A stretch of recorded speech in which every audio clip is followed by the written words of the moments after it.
Dark clouds loom over the medieval lands of Wallachia as the cold wind howls through the valleys.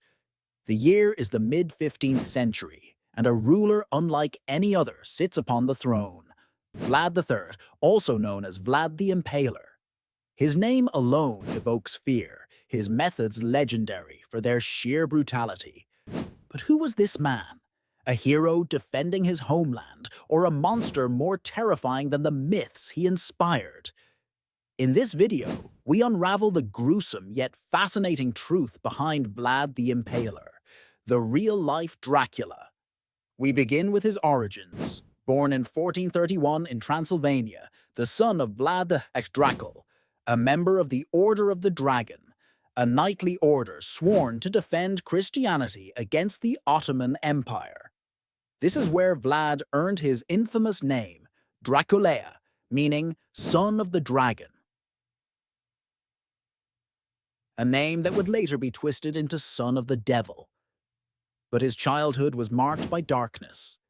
As a teenager, he and his younger brother Radu were taken hostage by the Ottoman Empire, held as political pawns under Sultan Murad II. It was here that Vlad learned the art of war, deception, and the brutal methods of his captors. Unlike his brother, who adapted to Ottoman life, Vlad developed a seething hatred for his captors, one that would define his reign. When he finally reclaimed the throne of Wallachia, Vlad knew that his enemies were everywhere: rival noble families, traitors, and the ever-looming threat of the Ottomans. His response? Absolute terror.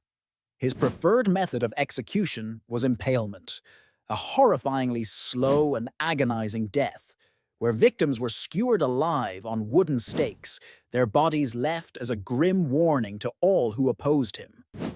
In one of his most infamous acts, he impaled 20,000 people outside the city of Targovishte, creating a forest of the impaled so horrifying that an entire Ottoman army retreated in fear without a fight.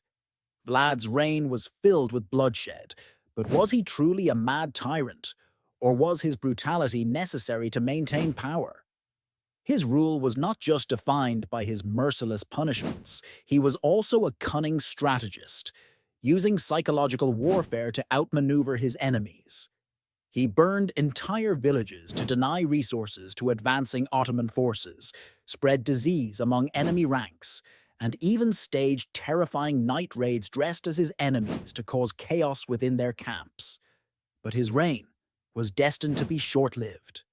Betrayed by his own nobles and captured by the Hungarians, Vlad spent years in imprisonment.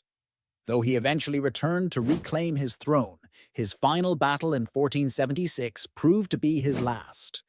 Accounts of his death remain a mystery. Some say he was killed in battle, others claim he was assassinated by his own men. His head was sent to the Ottoman Sultan as proof of his demise, but his body vanished. Even his supposed tomb at Snagov Monastery was found empty. Did Vlad truly die? Or did his legend transform into something far darker? Centuries later, the myths surrounding Vlad the Impaler took on a life of their own, inspiring Bram Stoker's Dracula and shaping the modern image of the vampire. But the truth is often stranger than fiction. While Dracula is a creature of folklore, Vlad was a real nightmare, a ruler whose name still echoes through history. Was he a hero or a monster? That is for you to decide. Leave your thoughts in the comments below, and if you enjoyed this deep dive into dark history, don't forget to like, subscribe, and turn on notifications for more terrifying tales from the past.